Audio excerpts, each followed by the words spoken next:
This is Nice Guy Eddie, and you're listening to In My Humble Opinion on Rainbow Radio. Ms. Pelosi, you asked for this. Here you go.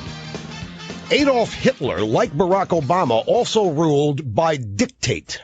His cabinet only met once. One day. That was it. Hitler said he didn't need to meet with his cabinet. He represented the will of the people. He was called the Messiah. Apologies to the listeners for subjecting you to Rush Limbaugh for a few seconds, but that was Rush back in April of 2009, very early in the Obama administration, in which he very much was suggesting that Obama was a Nazi like Hitler because of his excessive use of dictate, in other words, executive orders. And much has been made of Donald Trump's use of executive orders of late. In fact, I posted something earlier today that when you issue 20 executive orders in 10 days and fire anybody who disagrees with you, you are in fact a dictator.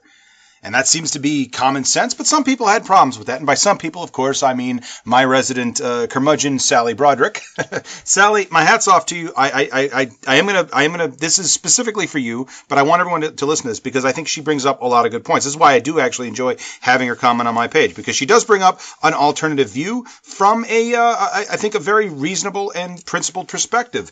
And her point was that essentially George Bush built on what Bill Clinton was doing. Obama built on what George Bush was doing, and Donald Trump built on what Obama was doing. So why are we talking just about Trump? Why aren't we talking about the corrupt system behind it? And I'm calling bullshit on this whole argument. She put up something saying that NPR had reported that Donald Trump was on par with the same pace that Obama was on at this time, and that this is just a bad system. And this is pure horsepucky.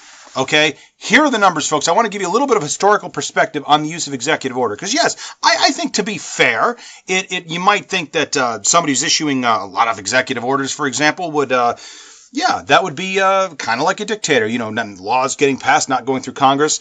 So executive orders go all the way back to George Washington, but through about Abraham Lincoln, prior to the Civil War, they were issued very sparingly. They were not. It was not used a lot. It wasn't really used a lot by Lincoln.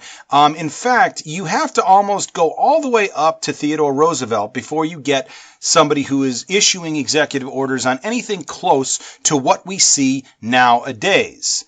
Now, by that, what I mean now.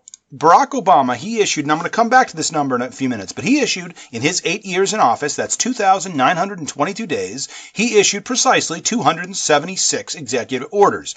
That is just under one every 10 days. Now, that's important. That's important because, of course, Trump has issued something, well, the infographic said 20 in 10 days. It's actually more like 10, and he's been in office, not even quite 20 days yet, but you know, obviously he's way ahead of the pace that Obama was ever on. And in fact, I would go so far as to say you'd have to go back to Franklin Roosevelt to find somebody who was even close to this pace. But in any case, I want to give you a little bit of sense of the numbers. 276 for Obama. That was after 291 by George Bush, 364 by Bill Clinton, only 166 by George H. Bush, but don't forget he was only in office for one term, 381 Ronald Reagan, 320 Jimmy Carter, 169 for Gerald Ford, but 346 for Richard Nixon, so that's almost 500 between them in the 8 years they were in office. 214 and 325 for Kennedy and Johnson, so again over 500 in the 8 years they were in office. 484 for Eisenhower, 907 for Harry Truman, and 3,522 for Franklin Delano Roosevelt. Now it goes down sharply after that. 968 for Hoover, 1,203 for Calvin Coolidge, 522 for Harding, 1,800 for Woodrow Wilson, 724 for Taft, 1,081 for Theodore Roosevelt, finally 185 from William McKinley, and it goes down after that. But from William McKinley, 185, up to 3,500, Franklin Delano Roosevelt, and it went down pretty steadily, and especially in recent history, 381 Reagan, 364 Clinton, 291 Bush, 276 Obama. Clearly, this is not an issue that had been getting worse and worse. Obama issued very few. You have to go all the way back to William McKinley to find a president, or Grover Cleveland, if you want somebody who served 8 years, who issued fewer executive orders than Barack Obama. You were well into the 1800s. So enough of this idea, and the conservatives love to harp on this idea of all those unconstitutional abuses of power by the Obama administration. This is a right-wing fantasy. It is simply bullshit. And by the way, whenever you hear somebody throwing that unconstitutional thing around, when they talk about Donald Trump was going to come in and undo all of those unconstitutional Obama executive orders, try this. This is a little thought experiment. Ask them which ones. Ask them which ones that they think are unconstitutional, because I tried finding this earlier today. I wanted to come on and because I'm going to talk about the executive orders issued by Trump, because I think it's not just about quantity. It is absolutely about quality, and these have, for the most part, been absolutely fucking miserable. These have been terrible orders, and I'll go through them one by one. But ask them what executive orders Barack Obama issued that they felt was such a detriment to their freedom, just impinged so much on their civil liberties that these were unconstitutional and the court had to strike them down. And here's a little fact for you. The court actually only struck down one executive order by Obama in 8 years. Only one. And it was about recess appointments of people to the National Labor Relations Board. It was not really, and the reason was it wasn't really a recess. Congress just basically took 3 days off, and he immediately shoved everybody in, and they said, no, you can't do that. It has to be an actual recess to have a recess appointment. That was it. Now, you might see on the internet, no, they rebuked him 12 times or 13 times. Okay, and that's unprecedented. Well, I don't know if it's unprecedented or not, but here's the thing. It's also complete and utter bullshit. PolitiFact, in fact, go ahead and check out their website. They looked at these 12 examples or 13 examples, depending on your source, and what they found was, other than the one I mentioned, that all of the other ones were either executive orders issued by the Bush administration that Obama simply let carry on, just as some of Obama's orders are still in effect under Trump. This is, again, not unprecedented, but some of those Bush orders were underturned under Obama. Well, I hardly think that counts as Obama's executive order being overturned by the court. And many others were more of executive actions and other laws that were not, in fact, at issue was not the use of presidential executive power. These were not executive orders that were being overturned. And that's in 8 years. Now, consequently, Donald Trump has been in office less than 20 days, and he's already had a judge overrule him on at least one of these. Now, that will go to the Supreme Court. That will continue to go. But again, so far, the supposed Muslim ban is off. It's done. The court said, no, that's unconstitutional, can't do it. Now, they'll continue to fight that, of course. But I want to go through this because, again, the numbers just simply are not on Sally's side here, or on the side of anybody who's going to make the argument that Barack Obama was somehow issuing too many executive orders or unconstitutional executive orders, or through executive orders he was ruling by dictate and abuse his presidential power. That simply doesn't stand up to any kind of analysis, objective based on the numbers or subjective based on the actual orders themselves. And I really did want to bring a couple of examples, but as I tried Googling, I tried doing a little research today. It wasn't extensive, I will admit. I'm sure somebody could tell me something he did that they don't like. It would be extraordinary if they couldn't. But I'm Googling things like most controversial Obama executive orders, top 10 Obama executive orders, things like that. And none of the articles I found from, the Free Republic and other right-wing websites, none of them could actually tell me what the orders were. Just that he was issuing all these orders and the courts need to step in and stop these orders because they're unconstitutional, blah, blah, blah, blah, blah. And this is typical of how the right criticized Obama for 8 years, criticized Clinton for 8 years prior to that. Very vague, very flowery talk about constitutionality and all of that, but no specifics. They can't tell you exactly what he did wrong. And I found this arguing with individuals as well. People would talk about, let's overturn the unconstitutional Obamacare. Well, wait, the Supreme Court ruled on that. It's constitutional. No, it isn't. Yeah, it is. And they can't get to the specifics because there aren't any. They just want you to believe that it's unconstitutional, so they will repeat that word over and over and over again without any specific examples. Well, I'm going to give you some specific examples right now. Now, the number 20 came, that was in the infographic that I posted earlier, came from a combination of both executive orders and memorandums. I'm going to separate these out now. Now, this list comes from foxnews.com. You can go there. This is not a liberal site. I'm taking it right from Fox News. You can go there and get this list. Okay. So these are the orders that Trump has put out there so far, and I'm going to go ahead and put my judgment on them as well, so you can keep track of this. There was an order directing the Treasury Secretary to review the 2010 Dodd-Frank financial regulatory law. Now, this is bad because basically they want to gut the law. Now, okay, reviewing the law is not bad, but again, they are already in the process of repealing regulations, banking regulations. Maybe some of you might remember how Obama came into office. It was right after a banking crisis, and Dodd-Frank weak though it was basically passed to fix that and make sure it was never going to happen again. But no, they're going to roll it back. And he was actually on. You can find the clip of him saying this. He was on there saying because friends of his who are good businessmen can't get money, can't get loans because of all these regulations. To which I'm going to say, bullshit. There's plenty of capital out there, Donnie. There is no shortage of money out there. Interest rates remain extremely low. If money was that hard to come by, interest rates would be a lot higher than they are, and financing costs would be a lot higher than they are. The fact is, if you have businessmen who can't get business loans, the fact is they're probably about as shitty a businessman as you are, Donald.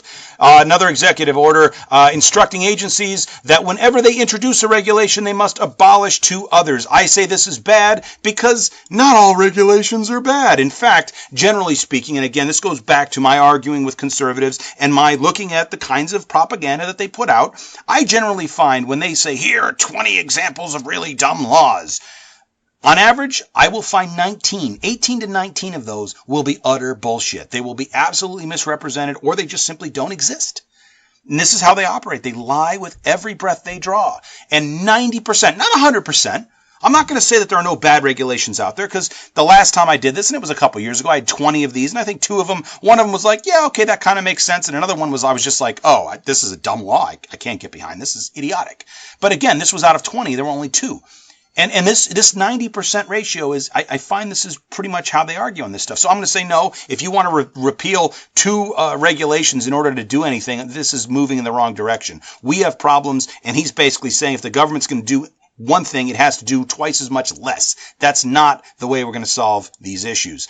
In order to lengthen the ban on administration officials working as lobbyists, there's now a 5-year ban on officials becoming lobbyists after they leave government, a lifetime ban on White House officials lobbying on behalf of foreign government. He extended that. Okay, good. Hey, credit where it's due. I always say I'll give credit where it's due. This is a good order. I think they should absolutely ban administration officials from working as lobbyists. Honestly, I think they should just ban lobbyists, but there you go. There's a good one.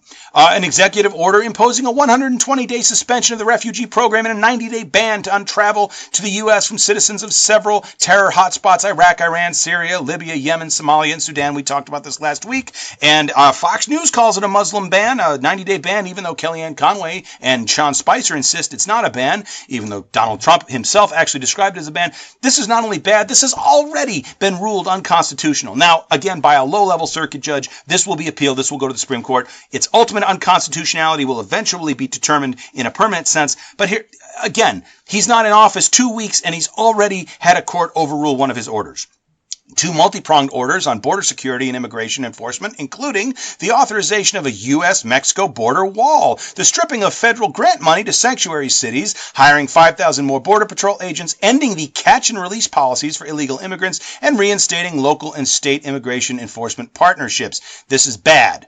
Bad all around. Bad for the wall. Bad for the whole catch and release policy, which is a right-wing, again, that's a right-wing dog whistle, and the whole, basically to attack the sanctuary cities. By the way, all sanctuary cities mean is that local police officers are not going to check immigration records when they arrest somebody. By the way, enforcement of immigration law is not the job of local police officers. Now, they can do this at their discretion, but they are not required to. And all a sanctuary city is just a place in which if you're pulled over for a speeding ticket or a noise ordinance or a domestic dispute or for some reason the cops are dealing with you, they are not going to also, on top of that, check your immigration test. They're going to treat you as a citizen. They're going to extend to you the rights that, yes, are due all Americans, but I would say are due all humans.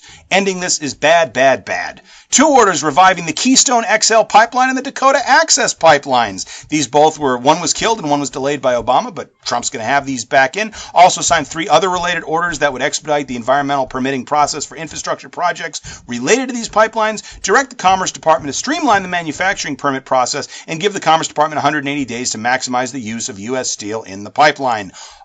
All told, these are very bad. Very bad. No, repealing environmental regulations, not good. Starting the pipelines back up, not good. I think most of my listeners will be able to get behind that judgment. In order to reinstate the so-called Mexico City policy, a ban on federal funds to international groups that perform abortions or lobby to legalize or promote abortions. This was originally instituted in 1984 by Ronald Reagan, but has since gone into and out of effect depending on the party in power in the White House.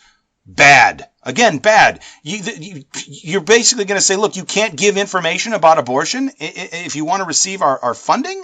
I mean, this was another one that Sally challenged and saying, look, why are we funding these programs at all? But that's not really about this. We'll gladly fund the ones that don't give out good information and accurate information, but the ones that carry the Christian message, we'll go ahead and still continue to fund. Well, not on my taxpayers' watch. This is a terrible order, and quite frankly, I don't understand how this is not unconstitutional. No one's challenged it yet because no one in America is affected by it. That's the problem. Nobody has standing to sue on this one. So it's going to be a tough one, but it's a bad policy. An order imposing a hiring freeze for some federal government workers is a way to shrink the size of government. This excludes the military, as Trump had noted at the signing. I'm still going to say bad. And I'm going to say bad because, again, we don't have a bloated federal government. A lot of people don't understand this. This is another point about Obama. If you go back, go ahead and look at Obama's stimulus job numbers, okay, and look at that graph. And what you're going to see is he came into office and the economy was bleeding 20,000 jobs a month or something ridiculous like that. And the minute, right around April, the minute the stimulus package went in, you saw the job losses start to shrink, and it went straight up to about middle of that year, June, July, something like that, that it was now positive and it's been adding jobs, and it's been adding jobs ever since. What they don't show you in that, because a lot of the right-wingers like to say, well, he wasn't adding jobs fast enough. What they don't like to show you in that is that at the same time that the stimulus package was increasing private sector employment, they were cutting public sector jobs. So a lot of the stimulus was offset. The effect of the stimulus was offset by the fact that Republicans insisted on government cuts that cut government jobs. So they were undermining the recovery of the economy under Obama, and now they're going to freeze it. We're going to somehow create jobs, but we're not going to hire any public employees. And by the way, this fits right into their whole thing. Let's make sure that the departments are ineffective and can't do their jobs. And then when people complain and say government's incompetent, the Republicans get to say, yep, that's why we want to get rid of it. Let's all get rid of it. Fits right into their agenda. And finally, an order that directs federal agencies to ease the regulatory burdens of Obamacare. It orders agencies to waive, defer, grant exemptions from, or delay the implementation of any provision or requirement of Obamacare that imposes a fiscal burden on any state or a cost, fee, tax, penalty, or regulatory burden on individuals, families, healthcare providers, health insurance patients, recipients of healthcare services, purchasers of health insurance, or makers of medical devices, product, or medications. Now, I will say this. I'm gonna say this is bad, and here's why. I would actually say that in and of itself, right now, it's fine. It's actually going to save people money for about 5 minutes. But this is part of a larger agenda to dismantle Obamacare. Now, say what you will about the Affordable Care Act. I don't think it was the best way to do it, and I've got my own ideas on how I would fix the healthcare issue in this country. And I can satisfy everybody right, left, and center. If people ever want to hear that, let me know. I'll have some experts on or something. But bottom line, they're trying to get rid of something that is providing insurance to tens of millions of people who never have been able to get insurance. This is covering pre-existing conditions. If he thinks that's going to continue when you don't have an individual mandate or anything else, he's a fool. And by the way, the individual mandate that they hate so much was the Republicans' own idea. Now, I will say this. To his credit, we have not yet gotten an executive order rescinding Obama's order that federal contractors are prohibited for discriminating against LGBTs. Okay? And that's good. Hey, again, credit where it's due. He said he's going to let that in place. But don't get too excited. Keep an eye on this because the First Amendment Defense Act, aka FATA, that's still coming, and he said he's going to sign it. So we'll see on that one. But basically, again, that's 2 good and 7 bad by my count. We'll come back to that. Now, if you're curious about those memorandums, because we mentioned the memorandums, and those are separate from that, there's a memorandum instructing the Labor Department to delay implementing an Obama rule requiring financial professionals who are giving advice on retirement and who charge commissions to put their clients' interests first. I can't think of a more horrible idea than this. Let me read that again, because this is kind of important. Imagine you're seeking some financial advice from a guy. Okay. An Obama rule requiring financial professionals who are giving advice on retirement and who charge commissions, requiring them to put their clients' interests first. In other words, he is instructing the Labor Department to delay implementation of a law requiring that financial advisors have a fiduciary responsibility to their clients. That's insane. I can't even believe Obama had to do that. This should be a matter of course, and this asshole's going to rescind it. Unbelievable. A memorandum to restructure the National Security Council and Homeland Security Council. Fine, I guess that's just regular order of business. Oh, wait, except this was used to put Steve Bannon in charge of the National Security Council. So bad. A memorandum directing the Secretary of Defense to draw up a plan within 30 days to defeat ISIS. Okay, wait a minute. I thought Clinton was the warmonger. I thought the whole point was Obama was bombing 7 countries, and he's gonna stop doing that. No, he's not. No, he's not. By the way, do they have to get the plan in 30 days, or do they need a plan that's going to defeat ISIS in 30 days? I'm not sure. But either way, it doesn't matter. We're not going to be bombing less countries, because that's why we're bombing 7 countries now. We're bombing ISIS and Al-Qaeda, and he's going to continue to do that. The problem is I think he's going to do it stupidly, because he seems to think we can just, win this by dropping bombs on people, because that's a great way to solve the terrorism issue. I think that was the problem with Obama. Prepare for an escalation, but TBD. A memorandum calling for 30-day review of military readiness, fine, whatever. A notice to the U.S. to begin withdrawing from the Trans-Pacific Partnership trade deal. Trump called the order a great thing for the American worker.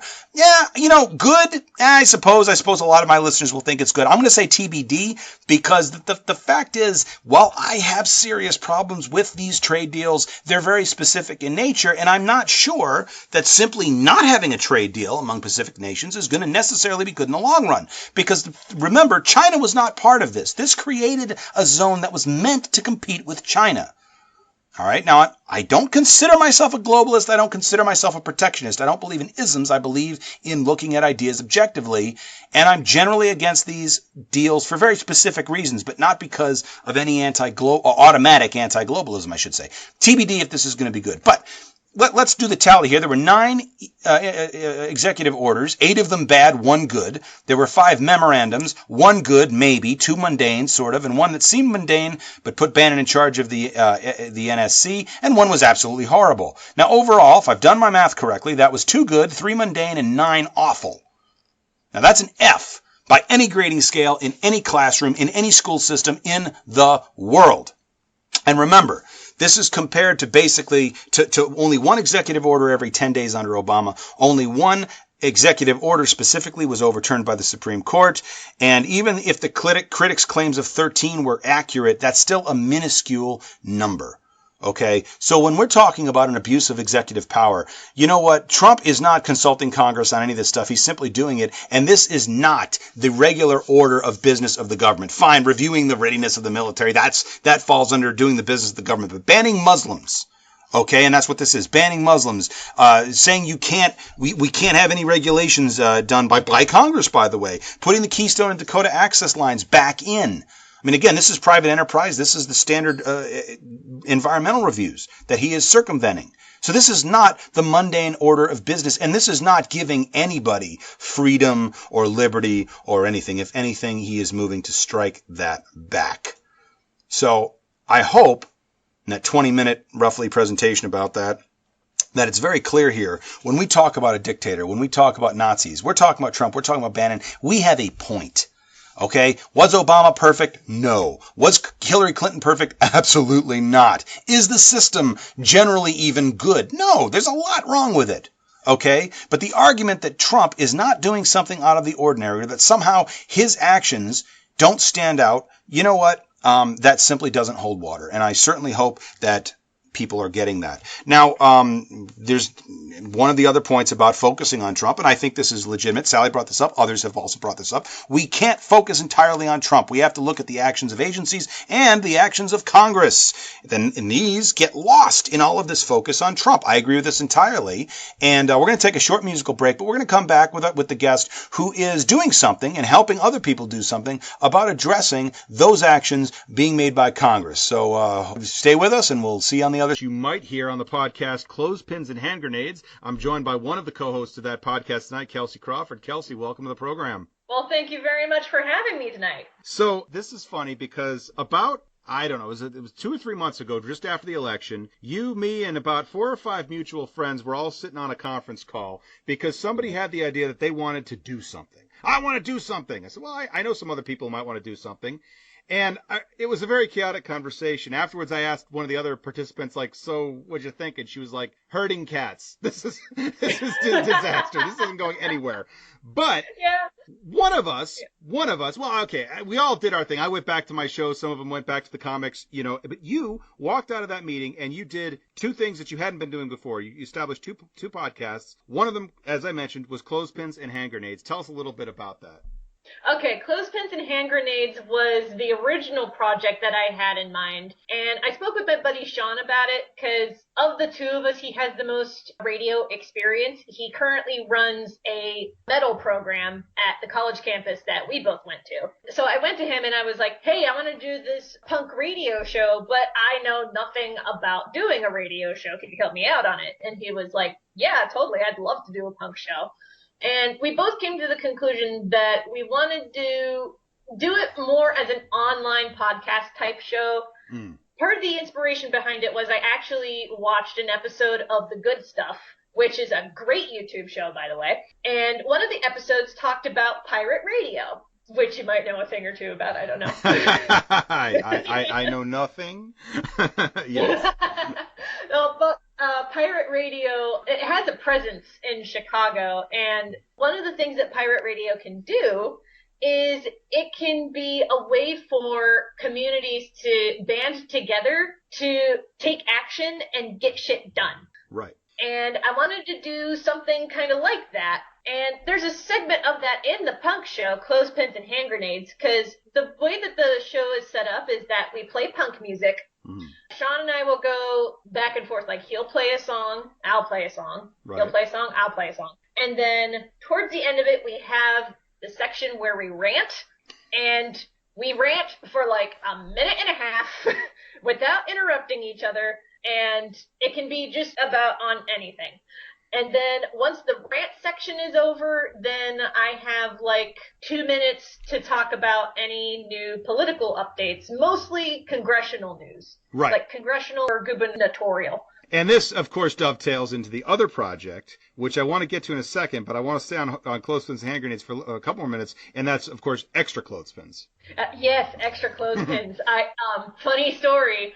So I recorded the first episode of Clothespins and Hand Grenades with Sean, and then while he was editing the episode, I was at work, and I was hearing the overhead radio that was playing at the craft store that I work at, because I work at a craft store, sweeping the floors and making sure the shelves are stocked and everything like that.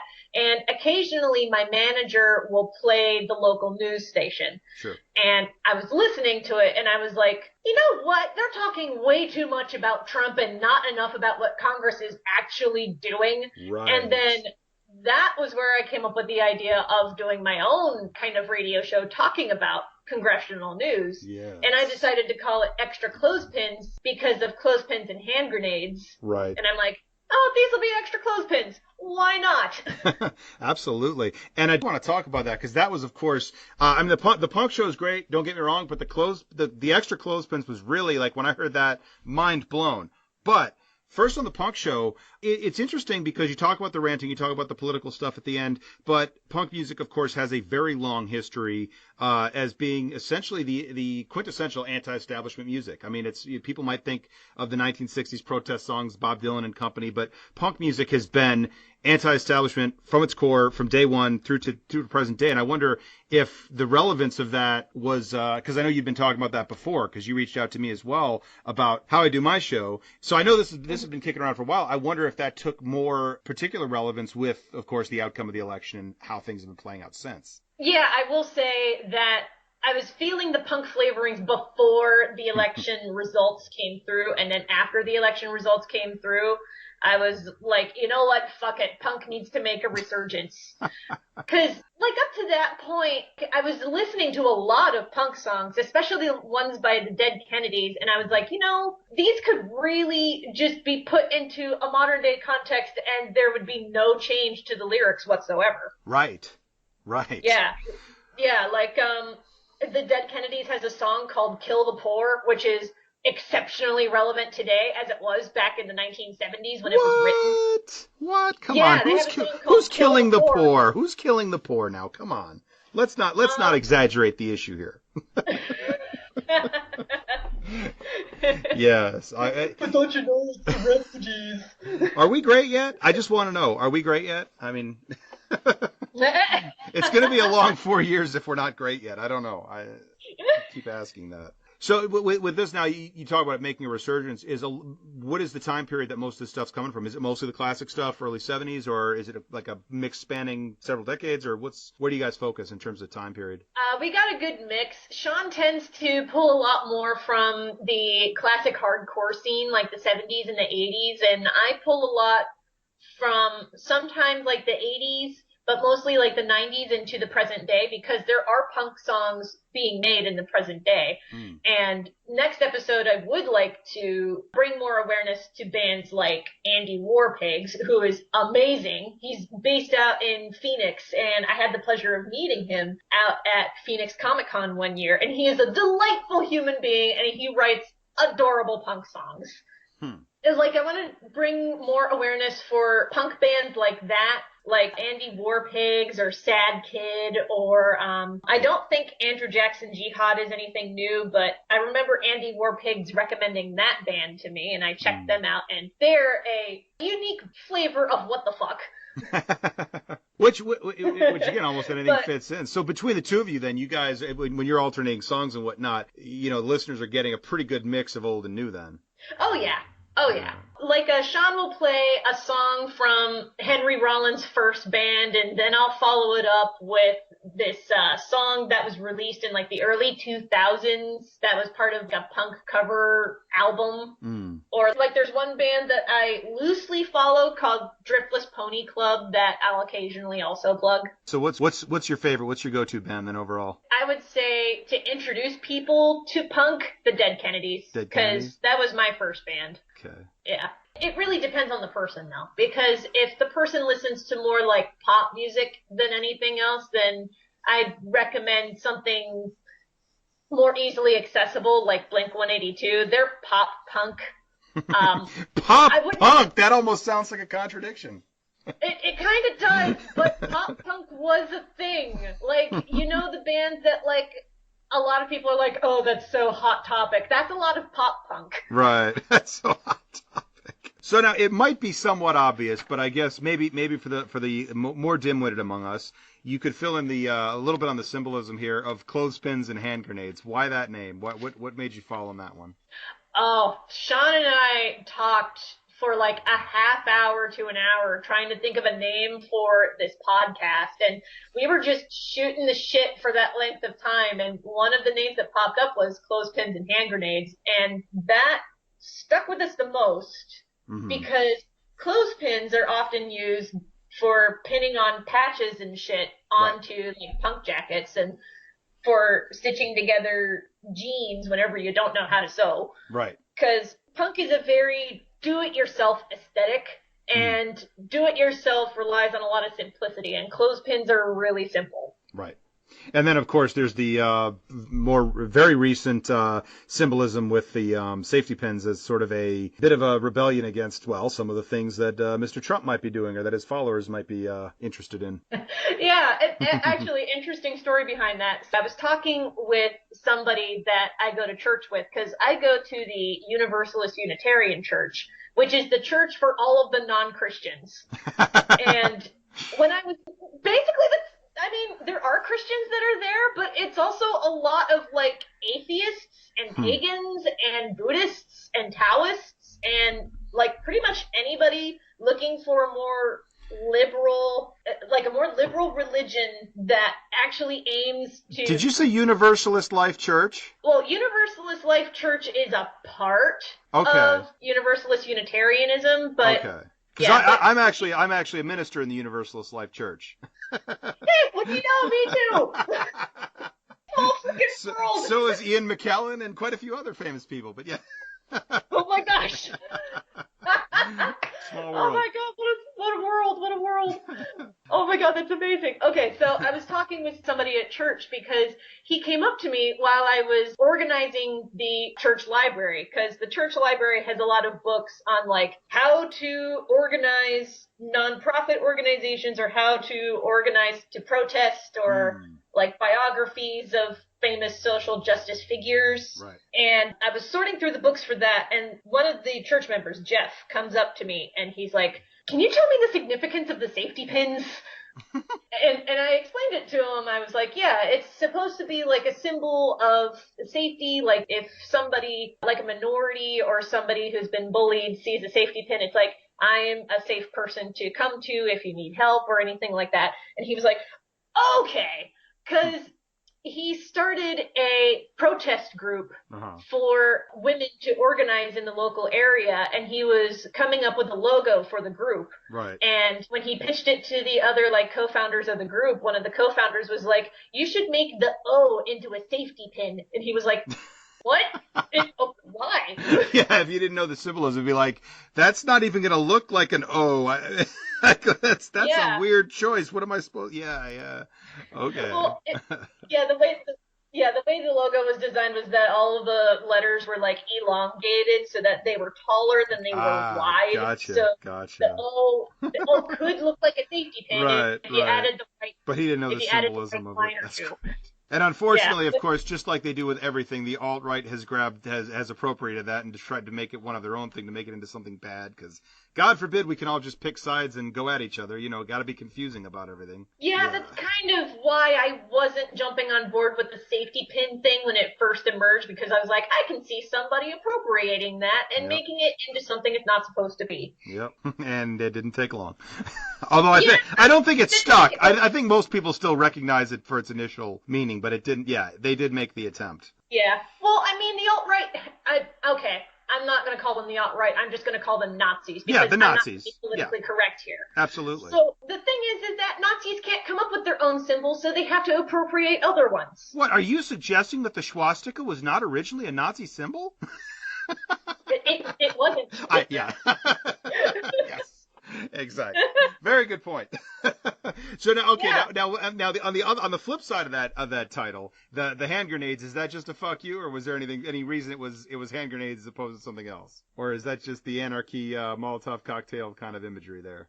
It's pretty much the Molotov cocktail anarchy kind of symbol, but it also kind of harkens back to this patch that I saw, and one of the punks that I follow on Tumblr actually posted this. It was a gay rights patch that said, you gave us rights because we gave you riots. And it showed people throwing rocks and grenades at something off screen. Right. Wow. That's a good, you know what? That's a hell of a tagline though, isn't it? Damn. Right? Yeah. It's a hell of a statement. And I was like, ooh.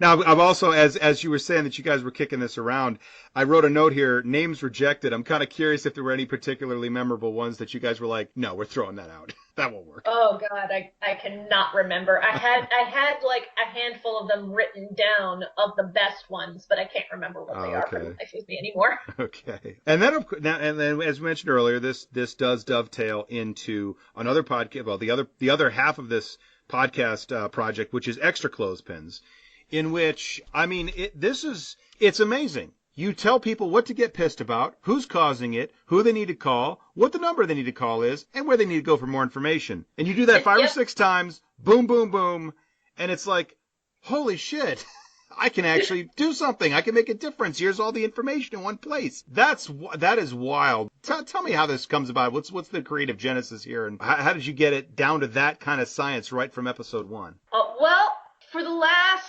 this was pre-election. I signed on to a bunch of newsletters from NARAL, Pro-Choice America, Credo Mobile, Planned Parenthood, Daily Kos, and a couple of other more progressive news organizations. Right. And you hit some of the big ones right there. I mean, if anybody wants to get on some good mailing lists, I'm on all of those as well. And yeah, those are definitely the ones to hit up for sure to start. Yeah. And a lot of them, their newsletters do have actionable goals, especially Credo Mobile. They're so this thing is happening. If you click here, we can connect you to this phone number. Here's a script that you can use. Boom, there you go. Right. And I was like, why don't I do that in a podcast format? Because I got really tired of just sharing posts onto Facebook and Twitter. And it's like, can't I just aggregate it all into one collective spot? Right. Because it's so easy to share the post, but okay, great. We're all angry. We're all gonna push that frowny face button really hard. But what is that actually? So great. We're all pissed. what do we do next? What can you do about it? Yeah, exactly. The real jump for me was when I saw that what was happening on Facebook. Like, I was sharing posts and all people were doing was they were either hitting like or the angry face, and I was like, well, did you actually call? Right. Or did you actually, did you sign the petition? Did you at least look at it or click on it? Because that's the problem with Facebook, is that you can share it, but there's no guarantee that people will click on the link and act on it. Right, exactly. Yeah, so I wanted to make a format that told people what was going on and made it really actionable to make shit happen. Yeah. And when I showed the first episode to members of the art collective that I'm a part of here in the area, because some friends of mine and I started an art collective here in the area, Kinetic Aesthetics. We're still planning out shows for the year, but we're getting there. But I showed the first episode of Extra Clothespins to the group, and they listened in and they were like, whoa, holy shit, thank you for actually presenting this in a really condensed format and having it be so actionable. Like, right. I know that actionable is a word that we're throwing out a lot, but it's like, yeah, you can actually act on the information that I give you. There's phone numbers that you can call. There's email lists that you can subscribe to. There's a link that you can click to find out more details on shit. The newest episode of Extra Clothespins just updated today, and that has links to bills that are being proposed by, like, Senator Feinstein. Yeah. And there was one episode that I linked directly to a bill that Senator Warren was proposing. Right. And also things that it's not all stuff that, because that all sounds like stuff that people should be supporting. There's support, but there's also in terms of things that people should be opposing, and, you know, who to contact, who to flood with phone calls and emails and handwritten letters and that. I wonder, how do you feel about if I grabbed one of your old episodes and played it now so folks got a sense of what you were doing over there? Oh, that would be fabulous. Okay. If you want to throw in, like, a punching Nazi joke, you can put in episode 7. Episode 7? All right, check this out, guys. Hello, and welcome to another episode of Extra Clothespins, the show where we tell the truth, the whole truth, and nothing but the truth, so punch a Nazi. I am your host, Kelci. Let's get right to it. Today is the last day you can sign up for health insurance or update your information in the marketplace through healthcare.gov. If you sign up today, your insurance will still stay in place, at least to my understanding. I went there to make sure my insurance information was up to date. If you got your health insurance through the marketplace like I did, I encourage you to go and make sure your information is up to date. I'll provide the link in the description below. Credo Mobile is a unique little phone company in that a portion of their profits all go to progressive charities and organizations. This time around, you can vote if a portion of their profits goes to the ACLU, Demos, or the Electronic Frontier Foundation through the link in the description. Keep putting pressure on your senators to vote no on Betsy DeVos, the lady whose biggest lifetime achievement has been taking funding away from public schools and having personal connections to an organization that advocates conversion therapy on queer youth. Call 1-855-882-6229 to get connected to a senator and urge them to vote no on Betsy DeVos's confirmation. You can also email your senators. Calls are more effective, but emails work as well. For senators, go to www.senate.gov/senators/connect. For representatives, go to www.house.gov/representatives/find. If for any reason your representatives or senators' phone lines are busy or off the hook, go to their websites and look along the bottom of the page for sister locations and their phone numbers. Call each until you connect to an aide or a voicemail box. I've called my 2 senators and their lines kept ringing off the hook, so I've had to do this. Call a sister location and make your voice heard. Senator Feinstein has introduced a new bill which would rescind the Muslim ban. More details on the bills are through the PDF linked below. More details on why she's against the ban are through a press release also linked in the description. If you're calling your senators in opposition to the Muslim ban, be sure to ask them to support Senator Feinstein's bill. Speak out against Jeff Sessions today. Credo Mobile has phone numbers and a phone script for you to use to make calls to the Senate committee considering him. Today is the best day to call, so go to the link below to be taken to Credo Mobile's website and make the calls today. Direct from ACLU, they took the Muslim ban to court, and here I'm going to quote what they stated in their email, as I'm subscribed to their newsletter. Quote, Within hours, we want a preliminary ruling, which applies nationwide, ensuring that people who have been granted permission to be in this country are not removed from U.S. soil. 8 days after Donald Trump took office, we've challenged his assault on the Constitution and delivered his first rebuke from the courts. Keep supporting the ACLU and the lawyers they're sending out to airports to ensure detained people have legal counsel and are not removed. There is a lot more news today, but I only have 5 minutes. Keep fighting. Keep calling. You can do it. You are awesome. Damn! And that's pretty typical of the format then that you normally follow. Yes, every episode has the same format where I say hello, I do a little joke, and then I introduce myself, and then I get right into the news. Yeah. And then I try to put the relevant links and everything in the description of the audio file on the website. And where is the website, by the way? Let's make sure we get that out there. The website is extraclothespins.tumblr.com. Now, one of the things that struck me, well, what have you ever done? Like, did you ever do like college radio? Or so you said you didn't do any radio before.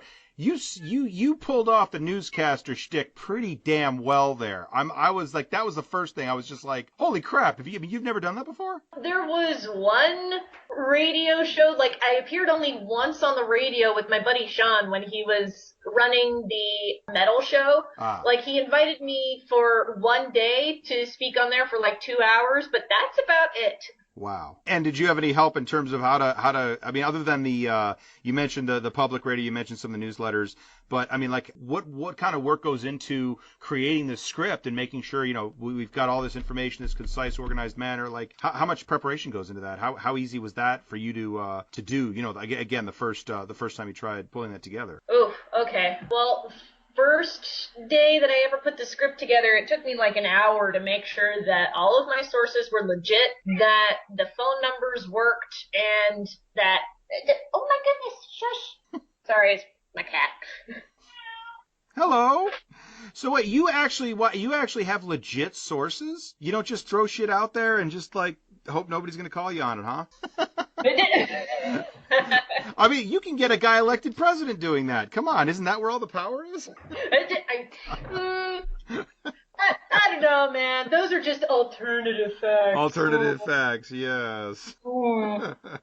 Yeah, or as what we politically incorrect people would call fucking lies. Fucking lies, absolute.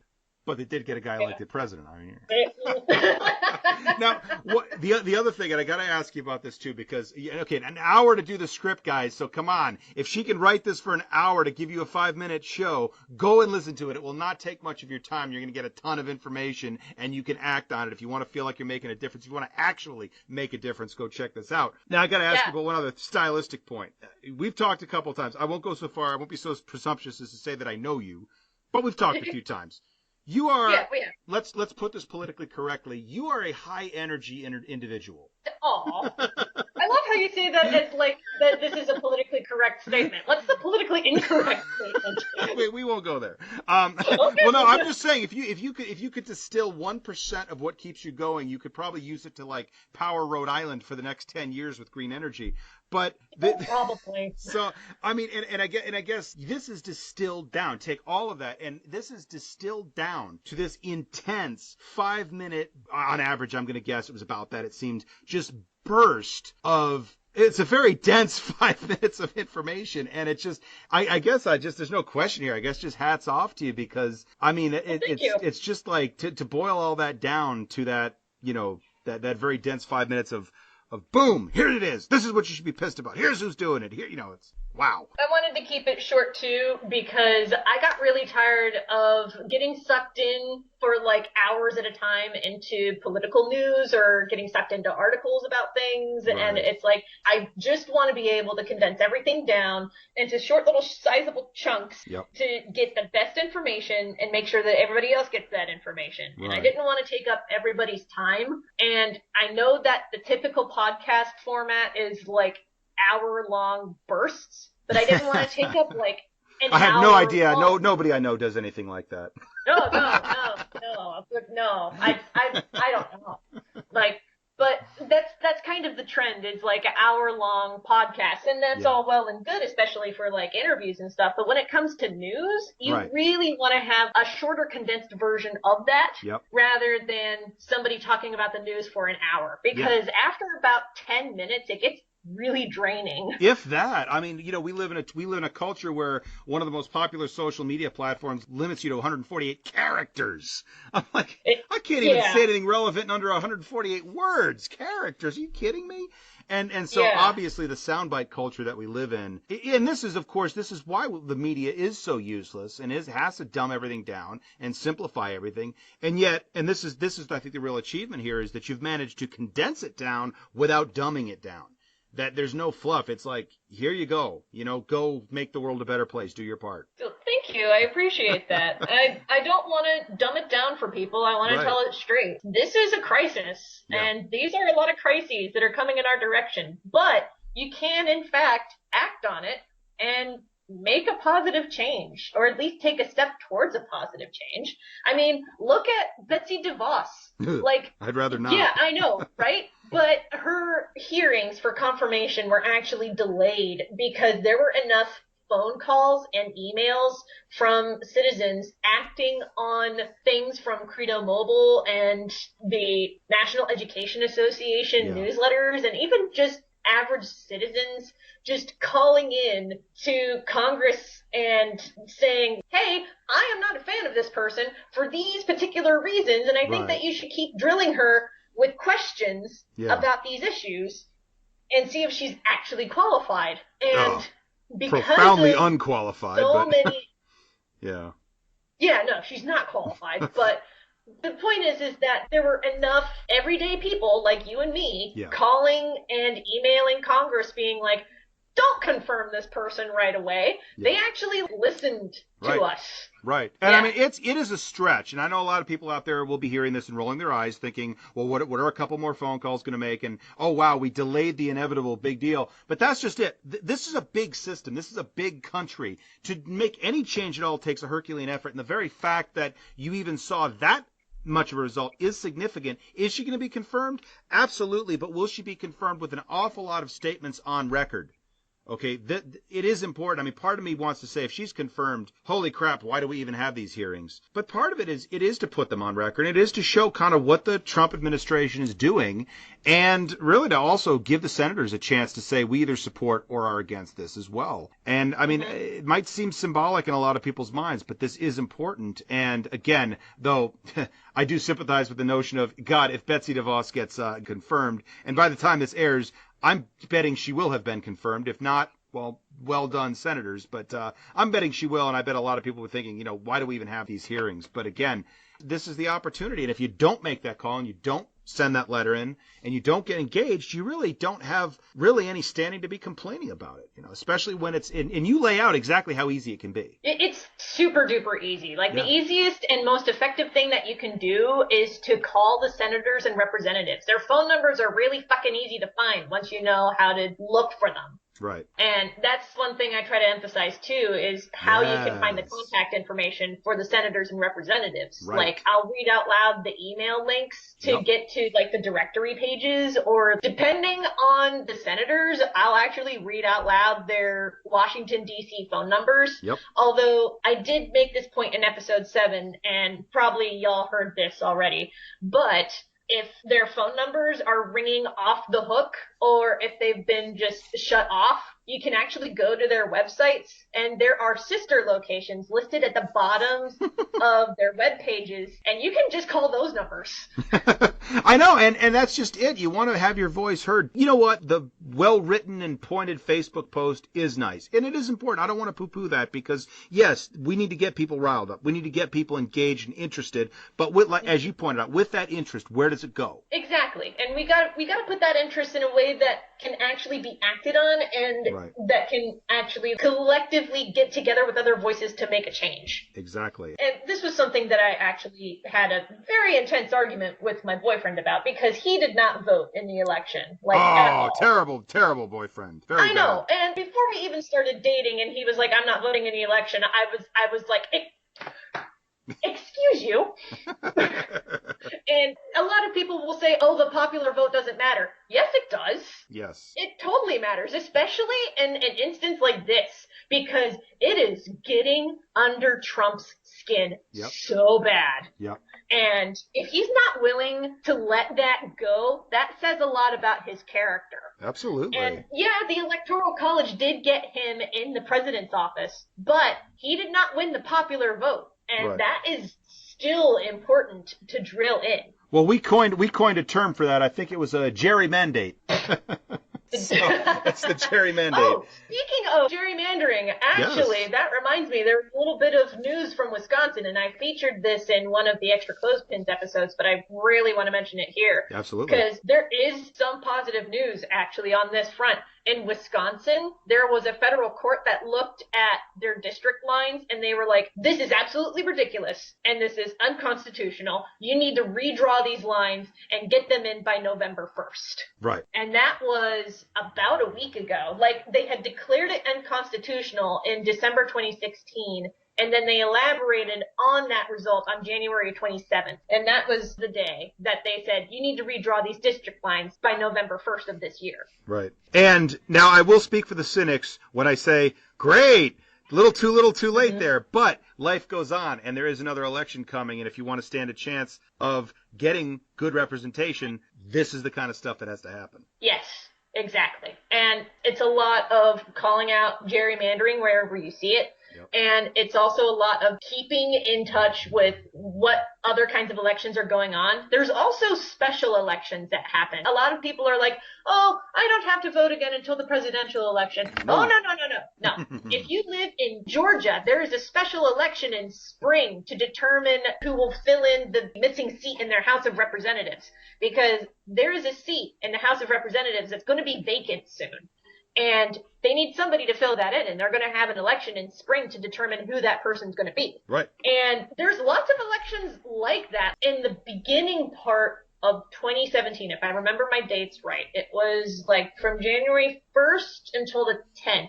Virginia had a special election because one of their Congress members died. Right. That happens. Yeah, it does happen. In Detroit, we had like 4 in 1 year when Kwame was kicked out, and then he had a deputy mayor for a while. Then they had a special election, and that was in an election year. So like it was within 12 months, they had something like 4 different mayor of Detroit. So yeah, things do happen, and you got to stay engaged. This isn't a once every 4-year thing. And you know, you get to that presidential election, you wonder why. Oh my God, why is it that even though I'm voting, there's all these terrible people serving us, you know, in government? They get in on off years, guys. They get in when people are not engaged. Exactly. I think the lowest voter turnout in my county was in 2014, and that was an off year. Yep. That was the midterm elections. Yep. And that had the lowest voter turnout, especially among people my age, and I'm like 27. And again, that's the future of the electorate, but if they can manage to keep those folks disengaged, it's going to be nothing but baby boomers and billionaires. Hey, there's a good name for a show. Oh, God. I'm really glad that Christian's not here right now, because if she heard that, she'd be like, that'd be a great name for a webcomic. And I'd be like, don't you dare! And for those who have been listening for a while, you might actually remember that Kelci was on the show back in 2015 with Christian talking about validation. And we did talk about some, I think it was Polite Dinosaur or Considerate Dinosaur or something like that. No, we were talking about the mascot of validation, Mr. Dino. Yeah. And one of us said the offhand comment, he's a thoughtful dinosaur. Thoughtful dinosaur, that was it. But yeah. something came of that, didn't it? And I made a comic out of it last year. Yes. That's right. I thought I did see a thoughtful dinosaur comic at one point. Because, God damn it. Okay, now you owe me 5 cents for every. No, I'm just... So let's talk about comics a little bit, while I have you here, because you are still, of course, involved with Christian Brannick on Validation. So what's that's continuing, I assume? That will keep going? Yes, that is still going. We took a little bit of a hiatus in the tail end of January because we needed to make comic strips again. So we just briefly ran some Roxy comics until we got the buffer back up again. Yeah. Now that we have the buffer back up again, we're back to our regular Monday, Thursday update schedule. Right. And currently in that comic, I find it ironic that Allie is doing what an awful lot of people are doing, or can be thinking about doing. She's going to England. Yeah, but only temporarily because Yes. she's doing some coverage for a convention. But yeah, there's an awful lot of people that are considering moving out of the country. Yes. I actually have a friend who did move out of the country pre-election because as a trans woman, she was like, I don't feel safe in this nation anymore. And I have a significant other in Finland. So she just up and moved to Finland. Right. And I, you know, and I, as much as I admire anybody who's going to stay and fight the good fight, I am certainly not going to judge anybody that is in on any oppressed minority group to say, fuck it, I'm out. I mean, when Steve Bannon is heading up the National Security Council, it's like, okay, yeah, fuck it, we're gone, we're out of here. This Yeah, and I did call one of my senators about that proposed appointment, and I was like, I'm a Newton, bitcha. Yeah, so. Absolutely. I mean, it is scary what's happening. It is scary what's happening. But you know what? More folks get out there, get involved, and make their voices heard. You know what? It can only get better from here. I hope. Maybe that's. I hope I'm not going to be swallowing that statement a month from now. But you know what? We'll see. Yeah. Well, you and the podcast that you're doing are definitely helping people and enabling people to do that and to get their voices heard. Kelci, thanks so much for coming on the program. Thank you very much for having me. I had a great time. I want to thank Kelci again for coming on the program. I always have a great time talking to her. For those of you who want to check out more of her work, you can get her podcast at extraclothespins.tumblr.com. To hear the Punk Show, you can go to soundcloud.com/Sean McGavin. That's SEAN-MCGAVIN. Of course, the Validation Comic is over at validationcomic.com. It's written by Christian Brannock and drawn by Kelci. KelciDCrawford.com shows the rest of her works. And if you'd like to support some of the work that she's doing, you can go to paypal.me/Kelci Crawford with a capital K and a capital C. Hope you do. Hope you support that. Hope you guys get something out of this and enjoyed what you heard tonight. As always, if you have any questions or comments about anything you hear on this show, don't forget that Rainbow Radio exists to give the LGBT community a voice. So if you've got something to say, we want to hear from you. You can email me at niceguy9418@usa.com. If we're friends on Facebook, that's Eddie Cabot. You can send me a message. You can also send me a message through my like page, Nice Guy Eddie. You can leave a comment on my blog at eddiecabot.blogspot.com. Tweet me at NiceGuyEddieCab. Hit up my Tumblr at Nice Guy Eddie Cabot. And if you'd like to support IMHO, Rainbow Radio, and the content creators that we have on, such as Kelci, please visit my Patreon, Nice Guy Eddie. Thank you for listening. Hope you enjoy the rest of your evening, and keep it tuned to Rainbow Radio.